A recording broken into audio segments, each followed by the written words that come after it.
what was once probably the leading investigative reporting company that was once led by James O'Keefe, which was Project Veritas.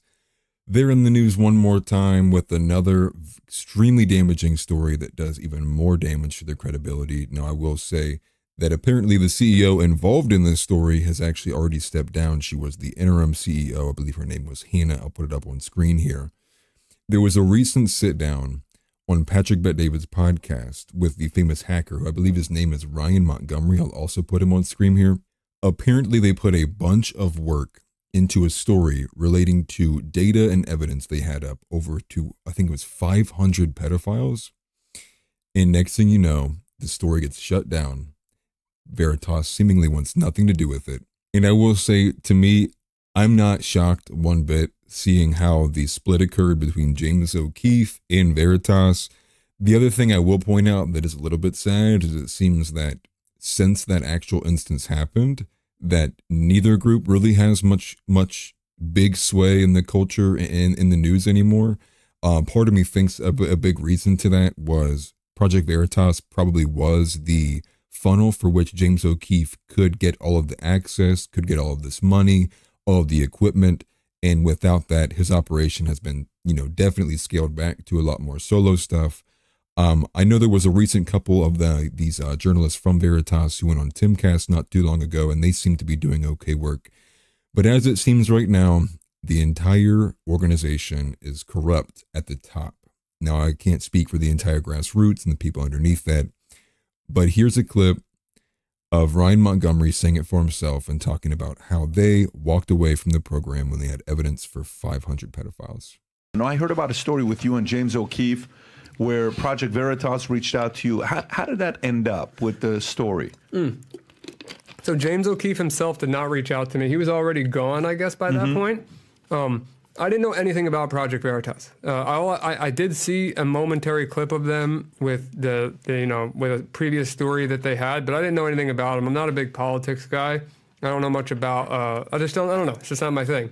So I seen them just passing around the internet. But whatever the case is, they going back to what we were saying earlier. I went on a small podcast with I think a guy named Gerard. And Gerard questioned me. He said, why did you get involved in this? Same question you asked me. What piqued your interest, right? So I answered that question talking about these screenshots from my friend's wife and much more. And that clip gets over 10 million views overnight. And now all of the media, all kinds of people want to know the full story. And it's like, okay, I had to be force-fed to the public for people to take action on this. But the first person that reached out that had some type of credibility, at least on the outside of what it appeared to be, was Project Veritas. I didn't know anything about them. I just saw they had a lot of followers. So you've never heard of them before until they reach out to you? Right. Okay. Yeah, I mean, other than I remember their logo from a video, but that's it. Got it. I don't know any of their inner dynamics. You're not really a political guy. You're not in that world, where politics is something you're interested in. Not at all. Okay. Yeah. So I didn't even know who James O'Keefe was. And so Project Veritas reaches out and they said, we'll come to Florida like within 24 hours. We'll come by tomorrow and we want that data. We want to investigate it. And I was like, okay, great. So Project Veritas jumps on a plane. They come to Florida. They take the data from me and they actually did commit to their word. So what happened is they grabbed the data. There was a lot of people on their team. I would say at least bare minimum, there was 6 working at all times, going through each user individually, identifying who they were, and then confronting these people in real life, showing up where they were at with cameras, confronting them for being on this website. And that was going incredible. I was like, okay, I finally have a group of people that are taking it seriously. These people are going to get exposed. They're going to prison. Like, this is awesome. So a couple of weeks later, I go on the Sean Ryan show, which he's an awesome guy. Sean Ryan is an incredible guy. Very good at what he does. Yeah, and such a nice, kind-hearted, intelligent man. Like I would, and same thing with Sean Ryan. I'd never seen a podcast of his. I didn't even know who he was. I just he's very good at what he does. I love him. Yeah. I love him. He's a great guy, and I was willing to go on his podcast, but the way that it was structured was Project Veritas was going to do their release, which was catching one of the predators from that database, which they did. They released their first video, which was it went okay for them, but not great because they were getting a lot of hate at the time for James O'Keefe. Sean Ryan then released early because he made an agreement with Project Veritas that they were going to have their second release after I went on the Sean Ryan show. Well, they had an interim CEO come in. Her name was Hannah, who then got on the phone with me and told me that she's looking for more of a Tsunami, and this is not something that they want to continue with. Because it wasn't going to be a banger for Gen Z terms. I mean, that's kind of insane, though. You know, it's not too often you see huge bundles of pedophiles like that getting caught up. Generally, if anything, most of all of it is generally one-off instances done by people like Vitaly or Alex Rosen, because Lord knows the police across this country don't do anything.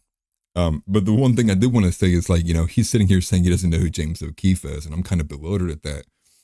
But at the same time, I'm sitting there going, I really don't know who Sean Ryan is. And the guy's got like 3 million subscribers. And so maybe somebody can help me out and tell me who he is. I believe he's a former military, if I'm not mistaken. But either way, you know, props to him for at least platforming this guy. Same with PBD. The other thing I would make note of too is later on in this video, you know, they're going to point out the fact that Montgomery on his own, I believe on his own, without the help of Veritas, amassed over like 2 billion views relating to this singular instance. So to sit there and say, like, you know, 2 billion views isn't a tidal wave, or at least if that's the way they were kind of expecting it or predicting it, I think even speaks more volumes to the fact that this organization is just piss poor in all ways. Kind of like how the Secret Service is extremely incompetent. But let's keep going. So after identifying over 500 pedophiles, and in a huge database of pedophiles, so there was way more work to do, way more people to confront, this interim CEO shuts it down. And then the Sean Ryan show, I end it by saying, you know, we're going to be releasing more information, basically.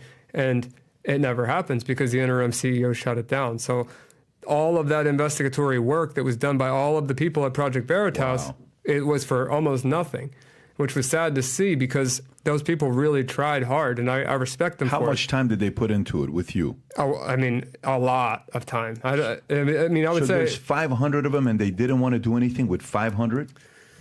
They confronted a few of them in real life, but after I got shut down by that interim CEO, no. And is that interim CEO still there or no? I don't know. I would check. I'm kind of curious. Her name was Hannah. Project Veritas CEO Hannah Giles quits. The chief executive Project Veritas said Monday she stepped down from a role at Project Veritas. So who is Project Veritas's strong evidence of past illegality? Is interesting. I don't know this person. I don't know what she's done. Yeah, I've never met her in person. I just talked to her on the phone once, and she told me that the story was not a tidal wave. But what I would say back to Hannah now, if she was watching this show, is, well, there's about 2 billion views on the internet to say otherwise. And she should have taken the story seriously because it would have not only helped Project Veritas and the brand at the time, but it would. The more important part is it would have helped a ton of people. What brand was that? Project Veritas. Like they were getting so much hate at that time for the owner James O'Keefe leaving or getting fired or whatever really happened. Like this would have been a perfect opportunity for them to restore their name and do something good in the meantime. And she just shut it down because she didn't believe in it for whatever reason. After she stepped down, did anybody else ever reach out to you? Have you talked to anybody else or no? Yeah, so some of the reporters I have no problem with the reporters that helped me out. There was a few of them guys that really seemed to care and were very furious that they couldn't do anything about it. They actually moved on. Some of them work for the Crowder show now, the Steven Crowder. They've moved, they've kind of jumped all over the place, but them guys really cared about this project, especially when they saw how many children were on the site. Because remember, 4-year-old data approximately. Some of these kids were 16 that we can now identify now. We see they're 18, 19, so they must have been children when they were members, and they were claiming to be kids at that time. So they were selling their bodies to adults for money on this website and much more. Why do you think she didn't go live with it? I wish I could tell you. I don't know. It's not a tidal wave, was her words. That's not a tidal wave? I mean, I don't understand why. I mean, do you remember the exact time when she told you it's not a tidal wave? I wonder what the timeline was previous to her stepping down. Would you know the month? When did she step down? It's December of 23. December of 23. That would have been So May 8th is when the Sean Ryan show released. I remember that because Penn Tester got a ton of traffic at that time. So the Sean Ryan show being released, and then that thing blew up pretty quick. So it would have been right around that time. So it's 7 months later because December 11th when she stepped down. Yeah, something like that. Yeah. Well, she's going to see this. No, Hannah, I don't get it, but it is what it is. That the situation is being handled regardless. It's not like it got thrown away. Just Project Veritas wasn't the group that was able to solve it or investigate it further. I had to take other avenues, which thankfully I'm capable of doing now. But I didn't have the ability to do what I'm doing now prior to force feeding the public, which I didn't even mean to do either. It just happened that way. Well, no, you're everywhere. I mean, at this point, there's nothing you can do about it. You're everywhere, and we see videos of you, 20 million, 25 million, 30 million, 10. You have so many clips that have gone all over the place. It really makes you think possibly just how deep the Jeffrey Epstein, Mossad, pedophile ring, blackmailing ring just goes. To think that maybe it even touches people you would never even imagine, but still are high up in companies such as Project Veritas.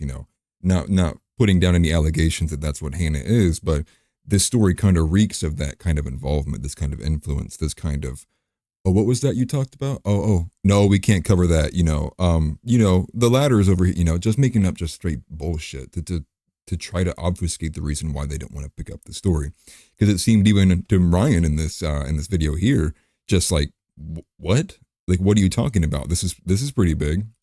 And the other thing I did want to point out too is I don't think it's entirely indicative of the whole organization of Veritas.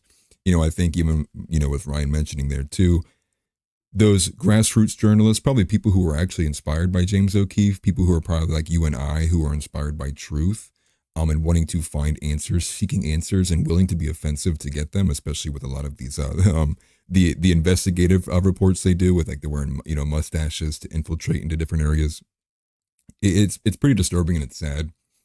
And I can only imagine how many people just get completely turned off and tuned out from politics after experiencing something like that, seeing how it's like, what do they call that? It's the red tape, right? It's like, actually, there's all these things we have to do, And again, I'll say one more time, it's indicative of a whole system being broken.